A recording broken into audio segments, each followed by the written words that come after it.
Welcome back to a brand new video on the channel, guys. So what I have for you guys today is going to be another top 10 video, and this is one which I'm pretty excited to get into because this could throw up some interesting discussions in the comments down below. So what we're going to be counting down today, guys, is going to be the top 10 flops of the championship season so far. So let me explain how a player would get a place into this list. So basically, it's a player who came into this season in the championship with quite high expectations. He's just had a transfer to a championship club, and he came in with some decent expectations but really hasn't delivered on them. So I'd be interested to hear from you guys as to who do you think has been your worst signing this season, if there has been a worst signing, and as well as that, who in your club's entire history since you've been supporting them do you think has been your club's worst ever signing? That could throw up some interesting ones in the comments down below, because for me personally, being a Preston fan, in our history we've had quite a few flops, and since I've been supporting us, we've had some very disappointing players. But for me personally, our biggest flop since I've been supporting the club probably would have to be Shumilakovsky. I'm not sure if any of you guys will have heard of him. Basically, we signed him back in 2009, and our manager back then, Alan Irvine, either had the chance to sign this guy or Charlie Adam, and obviously Charlie Adam went on to do great things with Blackpool, which is pretty annoying.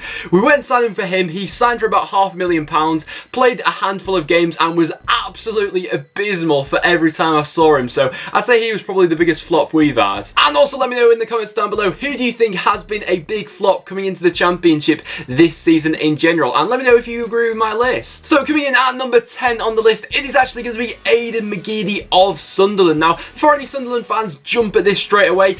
In fairness to him, he's not been atrocious for Sunderland this season, but with the expectations that he set at my club, Preston, last year, he's nowhere near lived up to them. I think Aiden McGee really goes to embody the perfect example of how Sunderland have played so far this season. One week he'll be absolutely magnificent, he'll play a 10 out of 10 game, and then the next week he'll have a 2 out of 10 and be absolutely useless. And you can see with McGee, he is a confidence player, and quite a few times this season I've seen him get frustrated. He's given the ball away quite a lot, and the way Sunderland play doesn't really get the best out of him, you know. I remember watching him last season for Preston and just being excited really to go to watch Preston, just for the fact that we were going to get to see McGeady again. He was just mocking defenders at will. He ripped apart Arsenal when we played them in the FA Cup last year as well, and some of the goals he scored for Preston last year were outrageous. He's not really lived up to that at Sunderland, and in fairness to him, the best thing about him being at Sunderland was probably this chant coming out of it. Aiden McGee, we're with the league,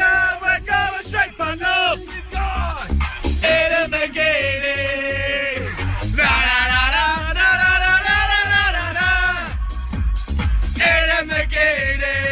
Then coming in at number 9 on the list, we then have Marley Watkins of Norwich City, and quite a disappointing one actually, as I did have quite high expectations for him after seeing how well he did last season for Barnsley. He's been nowhere near as good at Norwich City, of course. Norwich signed him. So far he's gone on to make 10 starting appearances and 10 appearances off the bench, and he's still yet to score for them. I just feel like he's not a player who fits into the way Norwich play football, but when he's been given a chance, he's really been quite average actually, and so that's the reason he's getting onto this list. Then coming in at number 8 on the list, we then have Leeds United's keeper Felix Vidal, and he's a keeper who I'm very mixed on. Some games he'll produce quite a few decent saves. You know, his last game against Brentford he seemed to be quite solid, but over the course of the season he has made quite a few blunders, and I think Leeds fans will accept that. You know, the biggest one had to be against QPR when he was watching the ball. The ball got lofted up in the air. He was just watching it come down. You'd think it would be a normal catch for a goalkeeper. He literally watched the ball bounce over him and then loop over his goal into the back of the net, and it was just a ridiculous blunder really, and he has had a couple of them this season. And there was actually one point where Leeds went ahead and dropped him for Andy Lonergan, their second choice goalkeeper, but then they realised Lonergan wasn't really any better, he was probably worse, so they went ahead and dropped him and brought Vidal back into the team. But Vidal, he's 8th on my list. Coming in at number 7, we then have another goalkeeper. This time it's going to be Sunderland's goalkeeper, Jason Steele, and what was Simon Grayson thinking with some of these signings, you know? When Simon Grayson went to Sunderland, I thought they'd do alright with him, you know? He's an experienced championship manager, but some of the signings he made just absolutely baffled me. The first of which being Jason Steele, of course. He was arriving from Blackburn Rovers when, beforehand, whenever I'd watched him play, he would never really fill me with confidence, and that, you know, continued into his Sunderland career. He only went ahead and made 9 appearances for them before he was, of course, eventually dropped and demoted as their #1 goalkeeper, and it's It's no surprise really, he did make a ton of errors, and I'm sure Sunderland fans aren't too keen on him either. Then in at number 6 on the list, we then have Ashley Fletcher of Middlesbrough. Now, Middlesbrough had quite a busy summer transfer window actually. They were signing a lot of players, and I know a lot of criticism has been thrown at Wolves this season for spending a lot of money, but in fairness to them, they've invested in the right players, and the same can't really be said for Middlesbrough. The first player coming into this list from Middlesbrough is of course Ashley Fletcher. They went ahead and spent £6 million on him from West Ham, and he only went ahead and made 16 appearances for them and bagged 1 goal before he was eventually loaned out to Sunderland, of course. Maybe he can do a little bit better at Sunderland, and as he is still young, you know, he's only 22, there is potential for this still not to be a total flop, but if you're judging him on just this season alone, he wasn't brilliant when he was given a chance for them. Then at number 5 on the list, we once again have another Middlesbrough player coming in. This time it is going to be Martin Braithwaite from Middlesbrough. Now, they went ahead and spent £9 million on the front man from Toulouse this season, and he didn't really go on to deliver what the expectations were when he was brought into the club. He went ahead and scored 5 goals for them, but in fairness to him, he did start out pretty well with Middlesbrough. You know, in some of his earlier performances, he looked like he could do a bit of damage linking up with Britt Assombalonga up front, but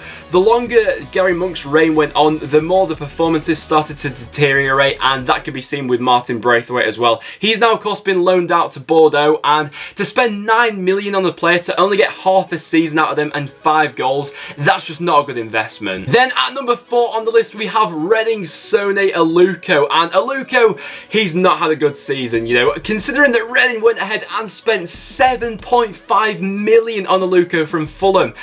I honestly can't believe it. Fulham have got an incredible deal out of that. In fairness, last season Aluko, he was doing alright for Fulham, but he's not carried any of that into this season with Reading. He's only gone ahead and scored 2 goals so far this season, and when you look at his overall play, his confidence looks to be completely shot playing in this Reading side. But it's not only that, he's not doing the right things. He looks quite lazy. So many times this season, when I've watched Reading play, he's looked disinterested. He's not making the right runs off the ball. His first touch has been poor. His final product has been very poor, and his set piece as well, when I've seen them time to time, have been abysmal. So Sonny Aluko for £7.5 million, he comes in at number 4 on the list. And in at number 3, we then have James Vaughan, another Sunderland player. Sunderland fans, I don't hate the club, it's just Simon Grayson.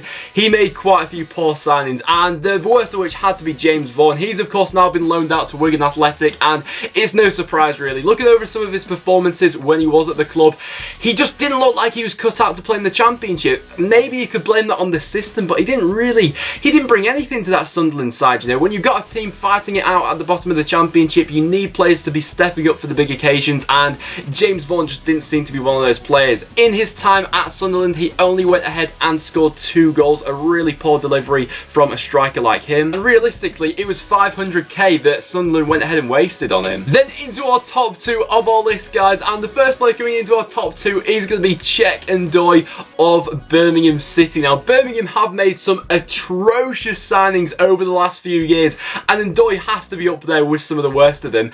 When I've seen him play, he's had a couple of alright games, in fairness to him. He is a massive unit, and the thing that baffles me about Cheick Ndoye is where he's being played. I've seen him being played as a number 10 for quite a few games for Birmingham this season, which just absolutely baffles me. The guy's about 6'3", 6'4". He's a bit of a unit and could probably do a job as a defensive midfielder, but to play him in that creative role is just suicidal from Birmingham. Sometimes when I'm watching Birmingham, he just looks completely out of place, and I'm not being too harsh on him, but honestly sometimes he does look like a Sunday League footballer playing in the Championship. I remember watching the second City derby, and he was getting absolutely ripped apart by Grealish in that match, and some Birmingham fans said some interesting things on Twitter afterwards. I'll read some of them out now. So we had, I say this every week, how is Ndoye a professional footballer? Dreadful. I mean, he's playing Ndoye in the 10. Messi is a 10. Dybala is a 10. So is Hazard. Ndoye is a fridge freezer. At least he's suspended now. Hopefully he won't get back into the team. Not sure how Ndoye is a professional footballer, so it's pretty clear to see from some of those tweets Birmingham fans aren't the biggest fan of this guy. But now, guys, coming in at our number 1 spot on the top 10 flops of this Championship season,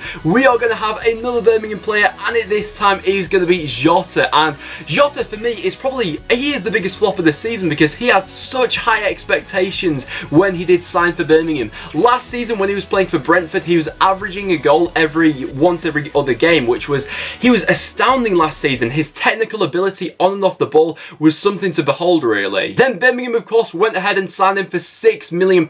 I believe as well he's on about 40 grand a week, and has he deserved that from his performances this season? No, not at all. So far for Birmingham this season, he's only gone ahead and scored 2 goals, and just the performances he has put in have been so lethargic. And what I would say about Jota is he is a bit like a luxury player in my opinion. You know, when you are a side like Birmingham who's scrapping it out at the bottom of the Championship, Jota's not going to be that guy who's going to go and dig in and really grind a team back into a game. He's just not that sort of player. When you're on top and really going forward for some teams, he can really step to the forefront then. But so far for Birmingham, he's not shown any of that quality which he was doing at Brentford, and for £6 million, he has been a massive flop for them. So guys, there you have it. There are my top 10 Championship flops of this season so far. So do you agree with my list? Let me know in the comments down below. Well, other than that, guys, that will now wrap it up for this video. So if you have enjoyed, make sure to leave a like.